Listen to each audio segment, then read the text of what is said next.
வணக்கம் எல்லாருக்கும். Welcome to my channel accounting gateway. நம்ம இன்னைக்கு யூனிட் 2 பார்த்துட்டு இருக்கோம். யூனிட் 2ல நான் ப்ராஃபிட் ஆர்கனைசேஷனில் ஒர்க் அவுட் ப்ராப்ளம் பார்க்க போகிறோம். இந்த சம்மில் என்ன கொடுத்துருக்காங்கன்னு முதல்ல பார்க்கலாம். From the following particulars of Poompuhar literary association prepare receipts and payments account for the year ended 31/3/2019. Okay, particulars காலமில் பர்டிகுலர்ஸ் கொடுத்துருக்காங்க. இது வந்து ருபீஸ், இந்தியன் ருபீஸை மென்ஷன் பண்ணியிருக்கு. ஸோ பர்டிகுலர்ஸ் வரிசையாக இருக்குது, அது ஒன்றா பார்த்துட்டே வரலாம். Opening cash in hand, bank OD கொடுத்துருக்காங்க. Printing and stationery, interest paid கொடுத்துருக்கு. சேல் ஆஃப் இன்வெஸ்ட்மெண்ட்ஸ் 1000 ருபீஸ்னு கொடுத்துருக்காங்க. Purchase of refreshments 1500. Outstanding salary கொடுத்துருக்காங்க. Endowment fund receipts 2000 rupees. Lighting charges 1300. Subscription receive 20,000 rupees. Repairs and renewals 2500னு கொடுத்துருக்கு. Conveyance paid 2750. அதே மாதிரி books purchase பண்ணியிருக்காங்க 10,000 ருபீஸ்க்கு. Insurance premium paid 4,000 rupees. Other set of particulars இருக்குது, அது இந்த சைடு எழுதியிருக்கேன் நான். Sundry receipts 750. Government grand received 6,000 rupees. அதாவது கவர்மெண்ட் கிட்டேருந்து ஒரு கிராண்ட் ரிசீவ் பண்ணியிருக்காங்க, அதுதான் இந்த 6000 ரூபாய். Sale of refreshments 1500. Depreciation on building is 2000 rupees. Cash at bank closing balance கொடுத்துருக்காங்க பாருங்கள். Closing balance 2000 rupees. இந்த சம்மை வந்து நீங்கள் உங்களோட நோட்டில் காப்பி பண்ணிக்க வேண்டியது அவசியமாக இருக்கும். அப்போ தான் நம்ம ரெசிப்ட்ஸ் அண்ட் பேமெண்ட்ஸ் போடும்போது நம்மளால் இந்த சம்மை ரெஃபர் பண்ணி தான் போட வேண்டியதாக இருக்கும் இல்லையா? ஸோ அதனால காப்பி பண்ணி வச்சுக்கோங்க.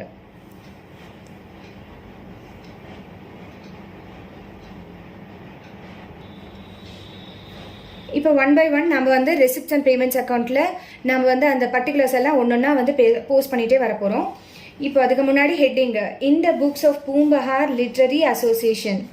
ஓகே, ஸோ டெபிட் சைடு வந்து லெஃப்ட் ஹேண்ட் சைடு, இந்த சைடு வந்து credit side. Receipts and payments account for the year ended 31/3/2019 அப்படிங்கிறது தான் ஹெட்டிங்காக எழுதியிருக்கோம். நம்ம லெஃப்ட் ஹேண்ட் சைடு ரெசிப்ட் எழுத போகிறோம், ரைட் ஹேண்ட் சைடு பேமெண்ட்ஸ் எழுத போகிறோம். இப்போ ஒவ்வொரு ஐட்டமாக நம்ம பார்த்துட்டே வர போகிறோம். பார்த்துட்டே வந்துட்டு அது ரிலேட்டடான ரெசிப்டாக பேமெண்ட்டான ஐடென்டிஃபை பண்ணிவிட்டு நம்ம எழுத போகிறோம். இப்போ ஃபர்ஸ்ட் என்ட்ரி என்ன, நம்ம எப்பயுமே என்ன எழுதுவோம், பேலன்ஸ் ப்ராட் டவுன் தான் எழுதுவோம். To balance brought down. To opening cash in hand. நான் ஒரு நோட்டையே ஹாஃபாக ஸ்ப்ளிட் பண்ணிவிட்டேன். ஒரு சைடு ரெசிப்ட் எழுதுறேன், ஒரு சைடு பேமெண்ட்ஸ் எழுதுறேன். ஏன்னா உங்களுக்கு அப்போ தான் வந்து ஈஸியாக இருக்கும், பார்க்குறதுக்கும் விசிபிலிட்டி இருக்குன்றதுனால அப்படி பண்ணியிருக்கேன். ஸோ ஓப்பனிங் கேஷ் வந்து நமக்கு 5,000 ருபீஸ். அடுத்த பர்டிகுலர்ஸ் ஒன்றுன்னா பார்த்துட்டே வரலாம். ஓப்பனிங் கேஷ் நம்ம முடிச்சிட்டோம். இப்போ பேங்க் ஓடி இருந்திருக்கு. ஸோ நம்ம அது வந்து by balance brought down.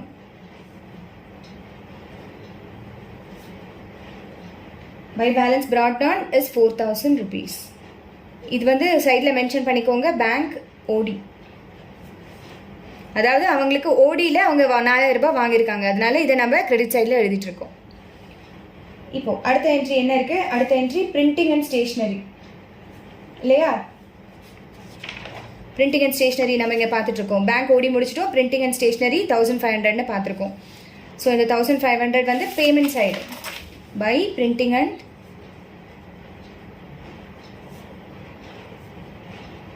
Stationery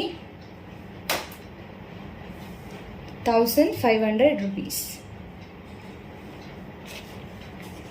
printing and ஸ்டேஷ்னரியை முடிச்சிட்டோம். அடுத்து இன்ட்ரெஸ்ட் பெய்டு எங்கே வரும்? பேமெண்ட் சைடில் வரும். பை இன்ட்ரெஸ்ட் பெய்டு அமௌண்ட் வந்து 3250 நம்ம அங்கே பார்த்தோம். அடுத்த entry is related to sale of இன்வெஸ்ட்மெண்ட்ஸை விற்றுருக்கோம், நமக்கு ரெசிப்ட் வந்திருக்கு. ஸோ டு சேல்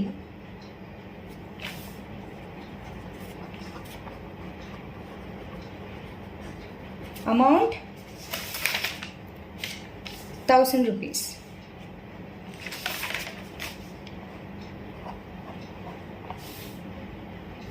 அடுத்த என்ட்ரி என்ன நம்ம இங்கே ரெஃபர் பண்ணிக்கணும்? பர்ச்சேஸ் ஆஃப் ரெஃப்ரெஷ்மெண்ட்ஸ் பர்ச்சேஸ் பண்ணுறோம். So by purchases of refreshment.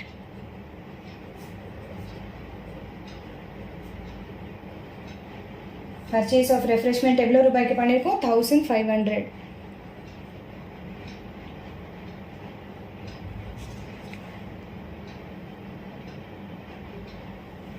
அடுத்த என்ட்ரி என்ன இருக்குது? Outstanding salary. அவுட்ஸ்டாண்டிங் சேலரிங்கிறது வந்து நீங்கள் கொஞ்சம் நோட் பண்ணிக்கணும். இதில் வந்து ஸ்டார் போட்டு வச்சுருக்கேன். நான் உங்களுக்கு அப்புறமா சொல்கிறேன் அது ஏன் வந்து ஸ்டார் போட்டு வச்சுருக்கேன் அப்படின்ட்டு. ஓகே, இப்போ நம்ம அதை ஒன்றும் டச் பண்ணல. நெக்ஸ்ட்டு இந்த என்ட்ரிக்கு வர போகிறோம். Endowment fund receipt 2000 rupees receipt. So அதனால to endowment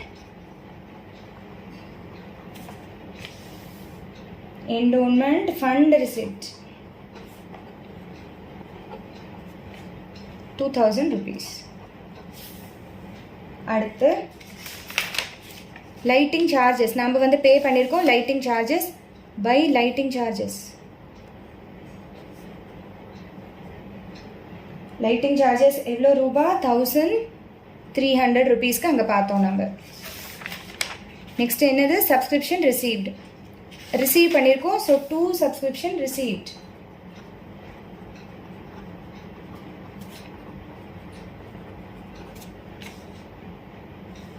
₹20,000.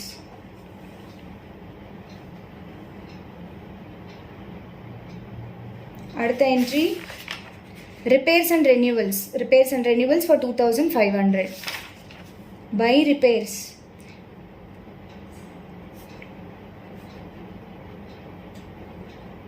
Repairs and renewals 2500. அடுத்த entry is for conveyance paid. Conveyance pay பண்ணியிருக்கோம். ஸோ நம்ம பேமெண்ட் சைடு எழுதுகிறோம். By conveyance paid. Conveyance paid எவ்வளோ? 2750. அடுத்த என்ட்ரியை பார்க்க போகிறோம். Books purchase. புக்ஸ் பர்ச்சேஸ்டு வந்து it is a payment related one. நம்ம வந்து ஒரு கேபிட்டல் எக்ஸ்பெண்டிச்சர் பண்ணியிருக்கோம். பை புக்ஸ் பர்ச்சேஸ்ட் எவ்வளோ ரூபாய்க்கு பண்ணியிருக்கோம்? 10,000 rupeesக்கு பண்ணியிருக்கோம். Next one insurance premium. Insurance premium paid 4,000 rupees by insurance premium paid is 4,000 rupees. இதுவும் முடிச்சிட்டோம். இப்போ இந்த சைடு ஃபுல்லாகவே நான் முடிச்சிட்டேன் எக்ஸப்ட் இந்த ஸ்டார் போட்டு வச்ச என்ட்ரியை தவிர. இப்போ ரைட் ஹேண்ட் சைடுக்கு வரேன். Sundry receipts. அது வந்து என்னென்னு மென்ஷன் பண்ணல. சன்ட்ரி டோட்டலாக ஒரு ரெசிப்ட்ஸ் சொல்லிட்டாங்க. So 2 sundry receipts.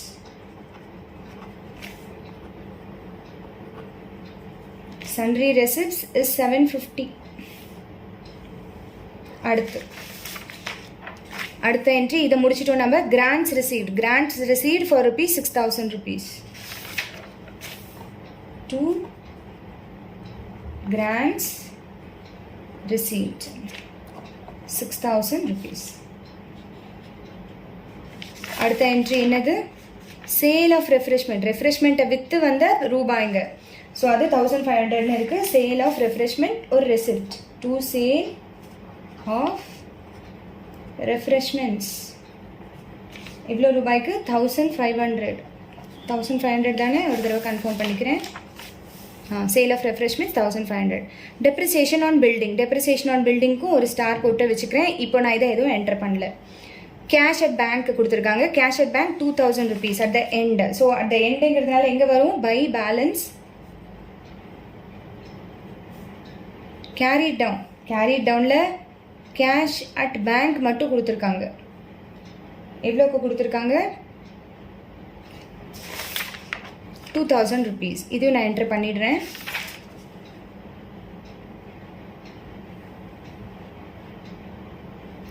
இப்போது அதாவது கேஷ் இன் ஹேண்ட் எனக்கு தெரியாது. அதுதான் என்னோட பேலன்சிங் ஃபிகர். ஓகே, இப்போ நம்ம வந்து என்ன பண்ண போகிறோம்? நம்ம வந்து டோட்டல் பண்ணணும். டோட்டல் பண்ணுறதுல லெஃப்ட் ஹேண்ட் சைடு முதல்ல டெபிட் சைடு டோட்டல் பண்ணிக்கிறேன்.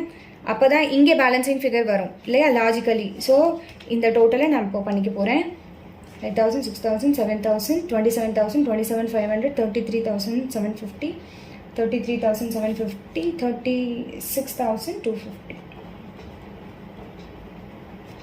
5,000, 6,000, 7,000, 27,750, 27,750 plus 6, 33, so 36,250.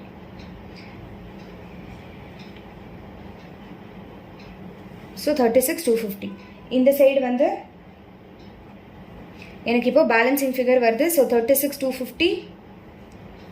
இப்போ முதல்ல இதை டோட்டல் போட்டுக்கலாம். இங்கே ரஃப் காலமில் டோட்டல் போடுறேன். 4,000, 1,500, 3,250,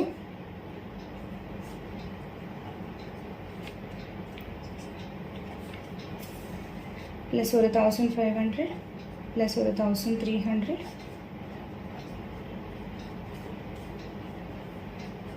$11,550. இதோட ஸ்டாப் பண்ணியிருக்கேன். ஸோ இதோட 2,500 ஆட் பண்ணிக்கணும். 2,750 ப்ளஸ் ஒரு 10,000 ப்ளஸ் ஒரு 4,000. அவ்வளோதான். இதோட டோட்டல் முடிஞ்சிடும். So 0, 10, balance 1, 10, 11, 18, balance 1, 4, 5, 6, 7, 8, 9, 10, balance 1, 2. எனக்கு இப்போ டோட்டல் என்ன வருதுன்னு பார்க்கலாம்.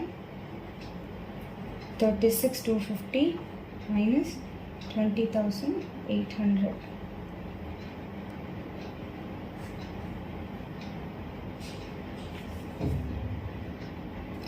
இந்த டோட்டலில் நான் வந்து போடலை. ஸோ 4,000ஓட ஸ்டாப் பண்ணியிருக்கேன். இன்னும் ஒரு 2,000 ஆட் பண்ணிக்கணும். ஸோ 22,800. 22,800 எனக்கு இந்த சைடோட டோட்டல், கிரெடிட் சைடோட டோட்டல் 22,800. இதோட 22,800 தான் லெஸ் பண்ணணும். லெஸ் பண்ணால் 0, 5, 14, சாரி 4. ஸோ இங்கே 5ல் 2 போச்சுன்னா 3.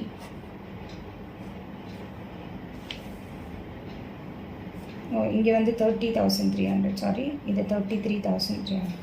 ஸோ எனக்கு இப்போ டோட்டல் என்ன வந்திருக்கு, லெஃப்ட் ஹேண்ட் சைடு கிரெடிட் சைடோட டோட்டல் வந்து எனக்கு 32,800. இந்த சைடு டெபிட் சைடோட டோட்டல் வந்து 36,250.